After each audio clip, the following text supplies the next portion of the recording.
Hello and welcome to DUICanadaInfo.com. In this video, I'm going to talk to you about traveling with a DUI charge. Are you thinking about traveling in Canada? You better reconsider that if you have been convicted of a DUI or DWI. This stands for driving while impaired or driving under the influence within the last 10 years. The reason why you may want to reconsider this is because any type of impaired driving offense is considered the equivalent to the Canadian Criminal Code offense of impaired driving. This includes all convictions such as misdemeanor convictions. Across Canada, drunk driving is driving with a blood alcohol content, or BAC, blood alcohol concentration, above 0.08, or driving while impaired by alcohol or drugs. It is considered a serious offense if you fail a breath sample test requested by a police officer. Some of the routine screening questions upon entry into Canada include questions such as, have you ever been convicted of a crime?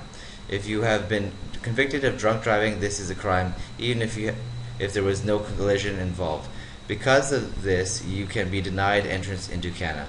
Even if you have no other criminal record or criminal charges, this one charge alone can deny you entry into Canada.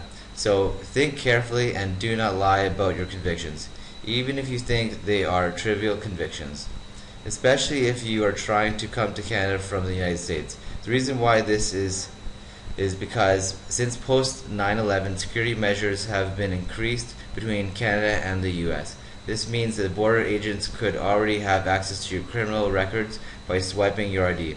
If you lie or forget some of your convictions, you could possibly get barred from entry to Canada for many years. It is possible that a person convicted of drunk driving could be deemed rehabilitated if they have been through an alcoholic rehabilitation and be eligible for entry after a certain period has expired. This period of time includes the completion of the sentence imposed, which could include any driving suspension or on the conviction. Depending on the type of conviction, this could be anywhere from 5 to 10 years. If a person cannot qualify for rehabilitation, then they can apply for individual criminal rehabilitation.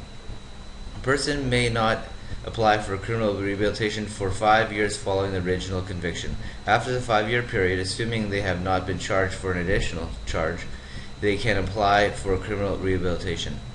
You can apply by submitting the following: an application form, a passport size photo, a copy of your passport data page, an FBI police certificate, a state police certificate, copies of court documents indicating the charge, the section of law violated, the verdict and sentencing, proof of completed sentences, paid fines, court costs, ordered treatments, etc., copies of text of the laws describing the offense, detailed explanation of the circumstances surrounding the offense, 3 letters of reference from responsible citizens, a non-refundable processing fee of $180 US. It is possible to get a temporary resident permit to enter Canada prior to rehabilitation, but this is up to the discretion of the passport control officer and requires a fee of $200 Canadian to be paid. A temporary resident permit is meant to allow entry for exceptional circumstances such as national interest or on strong humanitarian or compassionate grounds. One more interesting twist on this involves transiting the Vancouver International Airport and quite possibly any other Canadian airport. When arriving on an international flight from the US, you will be required to clear passport control even if you're continuing to a connecting international flight with a destination outside of Canada. If they find the DW or DUI on your record, they may send you to the immigration screening, where you could potentially be a very long wait, and they will not care if you miss your connecting flight.